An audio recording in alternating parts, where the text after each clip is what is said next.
சிந்திக்கும் ஆற்றலை பெற்றவரை கொஞ்சம் சீர்தூக்கி பார்க்கணும் நெஞ்சுக்குள்ளே. ஏந்தல் ரசூலுல்லா சொன்ன சொல்லை ஏற்றால் இன்பத்திற்கெல்லை இல்லை. அன்பிற்கும் அமைதிக்கும் அடித்தளமாம், உயர் பண்பான நெறிகளை குறைவிடமாம். தன்மான வாழ்வுக்கு இலக்கணமாம், அவர் தந்த நெறி முறை நிரந்தரமாம். பல நாட்கள் வணங்கிடும் வணக்கத்திலும் சில நிமிடங்கள் சிந்தனை சிறந்ததென்றார். உலமாக்கள் நபிமாரின் வாரி சென்றார், நாம் உளமாற மதித்திட வேண்டும் என்றார்.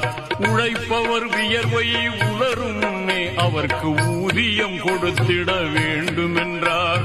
வழியினில் கிடக்கின்ற கல்லையும் உள்ளையும் பகையாய் அகற்றுதல் தர்மம் என்றார். பக்கத்தில் வாழ்வோர் நலன்களுக்கு நீங்கள் அக்கறை காட்ட